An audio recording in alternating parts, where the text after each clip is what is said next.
Welcome to Cartoonist Kayfabe. My name is Ed Piskor. I'm Jim Rugg.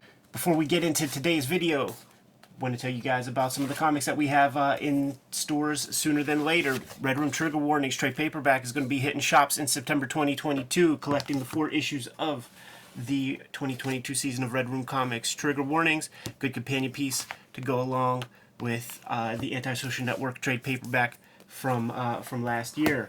Jimmy's Hulk Grand Design is out there on the stands right now in comic book form, but you're going to be able to get that Treasury Edition collection with the fluorescent ink green cover in December 2022, man. Good gift for Christmas. And back in print is Jimmy's Street Angel Deadliest Girl Alive trade paperback. Been out of print for about a year thanks to the Kayfabe audience. If you were slow on the trigger to get it earlier, get it right now at this very moment. We're going to do a little bit of traveling in October. CXC, October 6th through 9th. Jimmy and I will be out there in Columbus, Ohio. Baltimore Comic-Con, October 28th through the 30th. The birthplace of Cartoonist Kayfabe, the place where we created the idea for the YouTube channel. We're going to be out there signing comics and giving talks, things like that. And Jimmy will be at the Jacksonville Public Library for a Zine Fest, October 22nd. He's going to be on the dais, the man of the hour, doing some talking in front of everybody. Don't miss it if you're in Florida.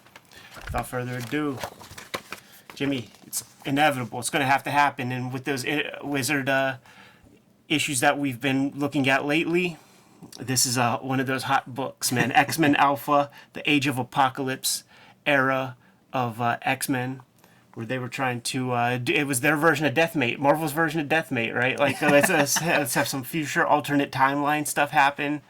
And this is sort of, you see right here, a new world, a new beginning. This is kind of issue 1 of that. And what will happen is every single X title for 4 issues will sort of not be published in its regular form. And there will be 4-issue miniseries of different version of X-Force, different version of X-Men and Uncanny X-Men. Weapon X is the Wolverine title, so on and so forth. But this is the one that sort of sets everything up. So we need to have a compelling reason to buy those various mini-series. Had that Joe Mad cover, right? With this like weird Tyvek metal. It's never been done before or since. Yeah, that's an indestructible cover right there. Yeah, and it probably environmentally damaging, these covers that'll never quite go away. And it doesn't feel good. You know, the tactility of it doesn't feel nice in any way, man. But you got Joe Mad, Tim Townsend.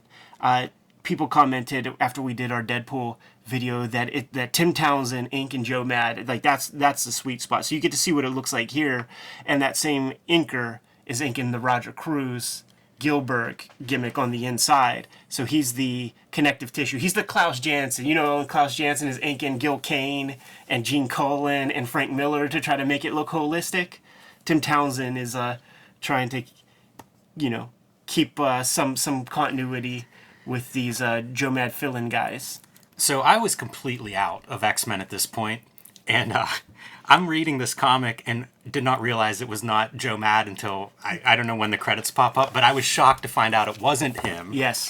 So I wonder, like, if that's Roger Cruz's directive to be like Joe Mad, you know, because, like, maybe it is having the same inker, but for me, I just assumed it was Joe Mad until I get partway through and realize, oh, no, you're mistaken. There are moments where I feel like you see Roger Cruz's more natural style show up, but I'm sure it's like a directive, and it's one of those things when you're cribbing somebody's style, you only have that existing material to kind of pull from. So when you have to draw something that artist never drew, that's where you see these guys like natural styles creep in. And we did that Wizard piece that highlighted Mike Deodato Jr. and Roger Cruz, and Glasshouse Studios stuff was one of the connecting pieces between their country and America in brokering those deals. And that guy Dave Campiti, he was at the Pittsburgh Comic-Con all those years, doing whatever he was doing. And I remember him seeing my selling samples. innovation backstock. No, he had that Asian girl Jinky or something like that. There was whatever, but clearly from the mindset of the Deodato Roger Cruz stuff, his whole thing was like, listen, you need to copy whatever the most popular stuff is right now. Like, you got to try to like look just like it. And I remember him talking about like Mike Diodato. You know what he does? He has a computer for more than 1,000 photographs, and he just arranges them on the page and traces them off, and just Wow. describing, like what's necessary to be a cartoonist at that level at a Marvel or DC. Man, that's such a damning description of like what it is to be a Marvel cartoonist in the 90s. Yeah. Well, Wow. now it's like do it in Google SketchUp and trace it off. Couple writers on this thing, man, and I noticed there were like 2 writers in this issue, but I think 3 were highlighted in the credits of like promo materials, and probably given page counts and things like that, you have to cut corners where you can. But these captions, it really is that exercise of like tell, not show. It's telling us what to think, a feeling. He had a name for it once, but he no longer remembers what it was. Yeah, this is not a comic that sometimes I'll read these things that I missed back in the day, and it's like, I want to read the next one. I did not walk away from this comic wanting to know what happens next. Right. And tall order, too, by the way, man. Like, how do you create one comic that's, 40, 50 pages maybe, and you got to create compelling reasons to read these other miniseries. So you have to sow enough seeds for 5 or 6 different titles.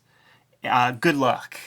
I found this opening so uninspired. Just average, right? Like you've seen this, and you think like this is a huge storyline, one of the biggest X-Men storylines of the 90s, and it opens in such a dud. And I look at the pages now and I think, why is this not appealing to me? And the first thing I see is lack of blacks, right? This is like your Terminator kind of post-war world. It should be black sky. Like they're it's very like flat. Yeah.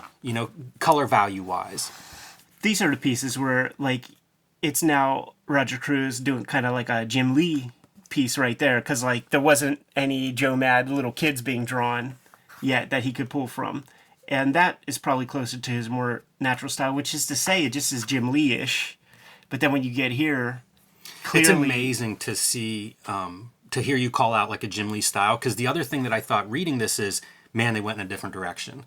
If you think of Jim Lee 3 years before this as being, or 4 years before this as being like 8 million seller, this does not feel Jim Lee-esque to me. Like this feels like a different book to me. Well, yeah, absolutely. I mean, Joe Mad is out there. Like he creates the new paradigm, absolutely, which this is the new paradigm. Yeah. So instead of cribbing the Jim Lee crosshatch, people are cribbing the tapered waist and the super giant shoulders and these crazy face shapes with the big jowls, kind of tapered. It also calls to mind, like I think back on X-Men history, and I think of like how far removed we are from John Byrne, Terry Austin. Absolutely. At this stage. Yeah, it would be John Byrne. Then Paul Smith would have his cup of coffee. That would kind of change the way people looked at X-Men. Then it's like Silvestri, Jim Lee, really, and then Joe Mad would be the next evolution of that. These kind of fingers. I also feel like it lacks a sense of a real world. It does. And those previous guys had that, where it felt like physics were real or backgrounds, where this was happening in a place that I could recognize. But when I see backgrounds here, it's like there's no sense of a place in my mind. Yeah, just brick walls. Right. The X-Men team is real strange to me. It's all bizarre. Like, who's this Toady guy? Now this is like an invention. I feel like Blink and Wild Child are full inventions for the Age of Apocalypse.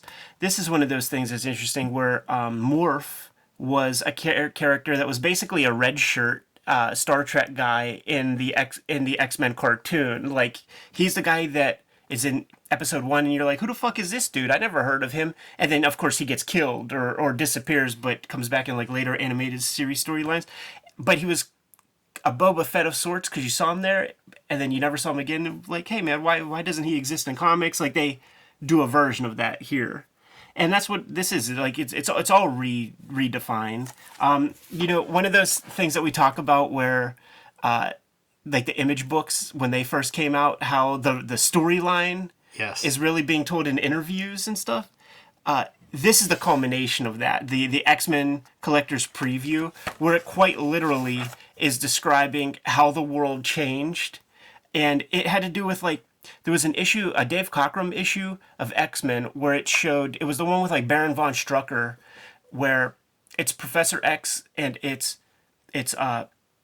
Magneto in their like civilian forms, and with the Mother of Legion and over in like Israel or something like that. Completely costumeless story, Baron Strucker, all that, and it has to do with like Legion sort of like kills Xavier or something and changes the future. I love that Cyclops. And he is a Cyclops. I think it's really cool with some of these characters. Like, it'll be fun to point at characters and be like, I like this design or I don't. Yes. The Cyclops is cool because it's such a contrast with what I think of as Cyclops the character. Totally. Which is fun if you're going to do an alternative world, alternative history story. Yeah. Like, let's see some changes with some of these characters. Yeah, absolutely. And Cyclops feels like one they got to have some fun with. Yeah. So this is where you see where they're breaking down all the different titles. So telling you what you can expect That's amazing. to happen in each of the various titles. This is pretty early stuff because this is pencil. That's really cool with to color see. thrown on top of it, and then By the way, Fred Hembeck, what is he commenting on this stuff? He is just That's amazing that Fred Hembeck's still involved in this kind of thing. Now here's your character designs and the various guys who are tasked with doing the various designs and describing the elements. I want us to talk to Steve Epting at some point. Yeah. Because like here he is doing a big high-profile X-Men stuff. Then he goes to CrossGen and comes back. And I mean, like, all those dudes that came out of CrossGen, I swear came back and they were good. Yeah. And it made me think, like, I was recently reading about Syndicate Cartoonist. Yeah. And how they all used to work in the office, like the newspaper office, together. And it makes me think, like, once they start working from home, the quality of comic strips, you know, we talk about their decline for decades, but when they were all in a room together, it's like they flourished. And I feel like cartoonists have that too, you know, like you get a good bullpen, you push each other. That's amazing. See, Joe Mad is younger than we thought. And just breaking down the elements that they're bringing to the various costumes. Yeah, the Cyclops was one of the designs I really enjoyed. Yeah. But you got a good pedigree of guys doing designs here. There goes Steve Scrooge, Pachalo, Eddie, and Adam Kubert. And then you got your like Aftermag. Here's from the journals of Magneto. Hilarious. I picked this up like on a straight up newsstand. Not far from the house, there's a place called Galaxy News that was just a magazine shop. And this was where I picked up all of these things. But definitely one of those things that lets you know what the world is that we're dealing, what you're seeing here. Did Generation X start with this storyline? And then no, it started right before it? Yeah. Okay. Yeah. I was going to say, it's kind of neat if they had come out of an alternative history. That would have been a cool legacy. Yeah, the only comic that like continued after this was X-Man, the Steve Scrooge stuff. And maybe characters like Blink would show up at a later date or something, get pulled back into that timeline. But yeah, I feel like this is a new invention. His name's Wild Child? Wild Child. He looks like he's 50. Yeah. There's the eyes, there's the expressive mouths. Joe Mad is on the scene. Bring it back, Eunice the Untouchable, which is a funny thing. Yeah, man, that's a tough. There are these handfuls of characters that I'll see that have that kind of a name where it's just like, you're a mid-carder at best. Like, right. Yeah, those X-Men's and some of that early stuff, that was Stan and Jack, like, we gotta bash this one out. I feel like Magneto, whenever he meets Bishop and sees the M tattooed on his face, they should be quick friends. Right. The way they flip the script, though, there's like those complete 180 flippings of the scripts with some of these characters. So Bishop is a guy from the past being brought out to the future or whatever. And like Prophet in Deathmate Red, he knows the scoop. Yes. You got to have that guy, right? Deathmate Red. I love to imagine that was the inspiration for this whole crossover. Trying to get some fucking sales is the inspiration for this. That is true. This crossover, dude. Look what they do to Blob, man. Something. He's like Chain Gang from those Rex Miller books, actually. Yeah, he does that. I like that. Like the figure, how they're building his figure there. Beast is a bad guy scientist. That's interesting characterization for him. It's kind of like Cyclops, you know, like flip it. Yeah. How far can you push this character? Yeah, Blob looks cool. His incarnation, and like a weird screen tone put on top of him. Yeah. It doesn't agree with the printing. And how about the crop of that, man? It took me like a couple of minutes to understand what the fuck I was looking at there. But that's like an undercarriage fucking paint shot of the Blob getting zapped. Wow, would not have realized that. I was thinking a shoulder or something. You know, you mentioned the Kubert brothers being part of this. To me, they are the legacy connection to the Jim Lee style. Mm-hmm, You know, they were still kind of doing that style, so it's interesting to see that style and then rubbing up against like a Joe Mad, I don't know, I guess anime manga infused style. Yeah, it's interesting to think about, man, because when you talk about it in those terms, because Steve Epting is the X Factor guy, and X Factor was always the wild card book that had, you know, it's like Larry Stroman, Will's kind of doing his Jim Lee-ish kind of thing. Quesada had a run there. Quesada, Stroman, like so that was the book that was Terry Shoemaker, like guy, like weird guys, Bogdanov, like weird dudes were allowed to work on like the X Factor book, and he had kind of a hairy style. It was very unique to himself. Closer to like Texiera or like Jay Lee, like that kind of. Jay Lee did a couple X Factors. He did too. Yes, he did. So Sinister, a big, interesting who the rogues are too. You know, like it is kind of cool to see Sinister, Magneto, and Apocalypse as like these big figures in this storyline. So we're setting up this world and we're setting up the good guys and bad guys, but it's never really clear. And in most boys comics, when you have some guy who wants to like destroy the world or something, does nobody ever ask like why? So, you know, so you destroy everything, but you also live here. So, like, why wouldn't you want something, like, fresh and super clean and pristine and, you know, not gross atmosphere? You know, like, wouldn't you want the opposite if you're going to be the ruler of the world? So we don't exactly know what the bad guys are about. That cityscape makes me sad. Yeah. Because in my mind, it's like, what's the best case scenario for this spread? It's Mobius, right? Like, it's a heavy metal city landscape kind of thing, and it just is not there. No, like, look at that weird perspective stuff. Yeah, it's very bizarre. Maybe the struggles of a monthly book, and maybe the struggles of doing that kind of sci-fi without having that pedigree. All right. I didn't know who this chick. When she shows up, it's like, okay, so this is what Jean Grey is about. Sure.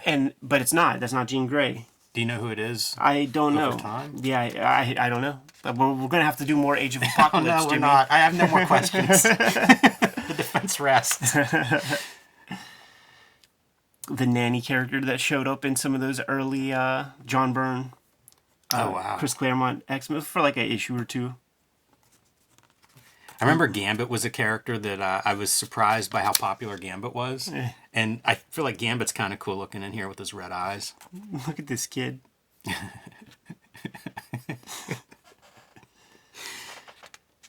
Like to see that how to draw kids tutorial. I feel like Bishop retains his bald head in X-Men comics, or probably just like a small high top fade. He had a mullet when he started, right? He did, and that was like the month that the Jerry Curl mullet went out. Like this, the month that wasn't cool anymore. Out comes Bishop. Man, I feel like it might have been like 2 decades after it wasn't cool anymore. NWA and Ice Cube made that shit really fresh, man. and I think Larry Stroman was rocking it because of how cool Ice Cube made that shit. But then he went away with that. But Jim Lee and Wills are out there like, this is a cool haircut. There are times when I like this character design. I don't know exactly what he is, but sometimes it looks like you can see a skeleton through there, and certainly the skull looks like that. He gets expanded on a lot. Concept visually. Yeah, and I think like he's called Holocaust, and then like there's Onslaught, and I think he has something to do with that. Okay. I don't quite That's remember. the thing too. Like when I said characterization, I felt embarrassed for myself because I just like visually, I feel like there were some cool nods there, but I have no idea what that character's about. Yeah. This is the culmination of Roger Cruz doing the Joe Mad style, man. Like pulling out all the tricks. Big thick ankles, super tapered waist, big giant shoulders. Yeah, I felt iffy on this one. There's some stuff like, I like some of these images of Apocalypse where it's almost like the robot mouth opening and stuff looks cool. But yeah. Some of the character designs I go back and forth. And sometimes they work in like certain shots like this. I feel like that's one of those that I like. But then other shots, they don't work for me. Yeah. And there's the little bit of a hint of like a skeleton glowing underneath the costume. Or through the costume, whatever that is. On the Joe Mad issues, Astonishing X-Men, I think this is the villain that they fight a lot in there. And he's got good computer coloring behind his stuff. And by good, I mean like a lot of bells and whistles from that era. So I think that it's not a black line, you know, like they do some stuff Yeah. to make it feel like it's inside of a translucent shell. I kind of wish Sinister and Apocalypse had a different color scheme, one of them. Right, yeah, because they just look like a father and son or something, right? Yeah, it looks like they're connected in some way. It's not, you know, like Sinister has hair and stuff, so there's clearly differences in the character design, but the color palette similarities, I don't know. Don't love that on the page. And this is where you realize, like, oh, that's Jean Grey. Right. And she chose Wolverine in this Yeah, it's kind of alternate fun. universe. It puts Scott Summers in a certain light, right? Like we're really flipping that character around. Check out our humans, dude. Moira McTaggart, and like, look at that poor chick. Yeah, Emma. That's White Queen, right? Yeah. Yeah, I like that detail. I don't know if that's the best drawing of it, but I think that's a cool detail, having like exposed skull, you know, metal plate in there or something. Yeah, just cinch hair, whatever, man. Especially on like a female character with the value that women place on their hair. They're supposed to be the human characters, so we know that the White Queen's a mutant, so she must have got some treatment. Yeah, you wonder if that's something to block her powers. Or Exactly. Take them out. Yeah. Yeah, it's a fun idea that I bet they don't build on. This reminds me of a Jim Lee-esque kind of treatment. Yeah. Yeah, for sure. And clear, like, this is such Tim Townsend kind of inking, where it has these super skinny things, very bold lines. Thin, thick, thin on that nose. Yeah. Wonder if we ever learn how Wolverine's hand doesn't grow back. Right.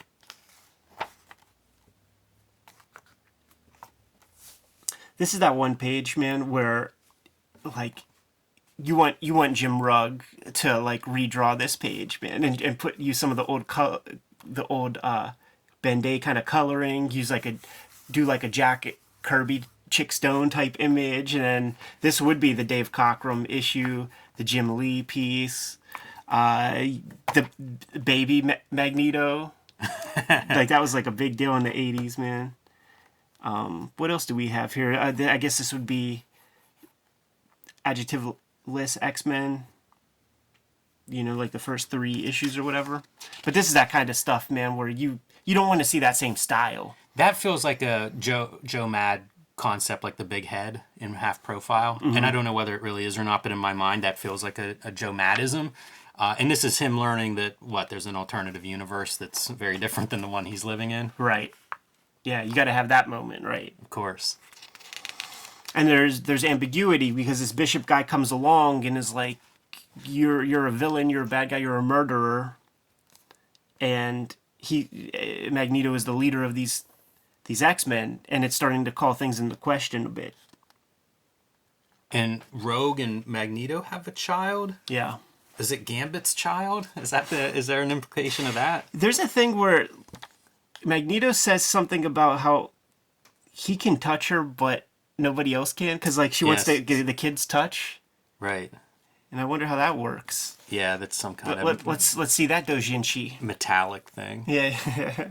Were you a fan of Sabretooth as an X-Men like this? As a good guy? I guess a good guy, yeah. Yeah. I liked because that's the Joe Mad issues, man. So it's just Joe Mad going wild. So, you know, and it's Magneto and this chick too, Rogue. Like this would be Tony Daniel comics. Oh, is that the X-Force? X-Force, yeah. Yeah, you know, man, sometimes the description makes this stuff all sound like, yeah, I might be curious to look at more of that, but when I look at this stuff, it just makes my head hurt. Oh, I know. We did that one issue with Brian Lee Right. O'Malley. It was the Chris Bachalo Generation Next #1. Who's a really fun artist to be a part of the X family. Really? You know, like I think his style is very original, so it's funny to see that, like, between Kuberts and Joe Mads and... Yeah, you know, it's like they created that Generation X comic to be like the youthful comic. You know, he's the younger guy of like all those dudes. Like, it's a clean slate, so you get to create the culture of what that series will be. Such a different look. Yeah. And then, like, these crystal things, bizarre. Yeah, like, who... Is that just 100% the colorist doing his thing? Must be. It looks almost like 3D modeling maybe or does. It something, looks but I don't know who fake. would be doing that. Yeah. You know, maybe it's some intern or something. Somebody has some software and they're like, we got to work that in. Right. Something tells me that electric crayons did the color here. Dude, the That's who colorist should have done it. The colorist is Steve Buccellato. Like, we looked at Batman Gothic. He was the colorist of that. Wow. So something tells me electric crayons has a big hand in the color of this comic here. That's astounding to me. Yeah. Because I'm really impressed with his color in that and would never in a million years have connected these two. I think that his contribution is probably the contribution that he brought to regular, like, 4-color comics guides, and then you give it to some knuckleheads who know how to use these computers. Yeah, I guess and then so. and then they translate it as like, okay, there's like a blue, there's like a purple in the background, but all the bells and whistles is them, you know. But he's at least smart enough to push, like, you know, a cool color behind the big red guy. And you know, when I complain about color or say it's flat, like you look at like Nightcrawler, this Fist, and Magneto as being red, they're on the same plane. It's this Right. hot color, you know, that like my eye goes right to it, but it's all the same. Yeah. White is another one, you know, like this is way in the foreground, his teeth, but also like the Iceman in the background, same color. Mm-hmm. So it messes up, you know, like value-wise, they're the same. It's tough. Like that stuff was just not being adhered to in this 90s coloring stuff. Not at all. That all said, I like the way Iron Man looks in this iteration. Yeah, Or, no, Iceman. no face, just eyes. Yeah, and some like spiky ice kind of shapes sticking out of him. Yeah. I feel like that's a kind of a cool look for it. It gives him something visually, you know, to separate him from everyone else. Kayfabers, what's the best miniseries of all of these Age of Apocalypse ones? Because you know we got them all sitting here. And the Joe Mad one is one I'd be interested in checking out. But I think I bought the Wolverine, the Weapon X one. I think I was still buying Wolverine at that point, and I think I picked those up. I don't know if I picked up any of the others at the time. yeah, there it is, dude. X-Men Alpha. Yeah, this should be an interesting. I'm curious to see responses to this. Good to go, Jimmy? I am. Kayfabers, like, follow, subscribe to the YouTube channel, hit the bell. We'll notify you when new vids are available. What's out there, man? Hulk Grand Design, the oversized Treasury Edition, will be in stores in time for Christmas, but you need to pre-order that now wherever you buy books. Street Angel Deadliest Girl Live, back in print after almost a year, so pick that one up wherever you buy books. And join me on patreon.com/JimRugg to see a lot more of my comics, art, download out-of-print zines, mini comics, that sort of thing. Red Room Trigger Warning, straight paperback, hitting the stand, September 2022. Murder on the Dark Web for Fun and Profit is the name of the game. Good companion piece to go along with the Antisocial Network trade paperback that you may already have. And if you don't, go to my link tree in the description below this video to order and pre-order your current and future Red Room comics. Go to my Patreon and subscribe to my weekly updates of Red Room material. I put up new strips every Tuesday. $3 gets you the archive there, and we're zoning in on 300 pages worth of stuff, but we're going to keep it going and put the future Red Room comics on the Patreon before they hit print by, like, 6, 7, 8 months ahead of schedule. Jimmy, what else do we have out there? Subscribe to the Cartoonist Kayfabe newsletter at the links below this video. You can also find Cartoonist Kayfabe t-shirts and merchandise at the links below this video. Another great way to support the Cartoonist Kayfabe channel. Jimmy giving the marching orders. Will be on our way. Read more comics.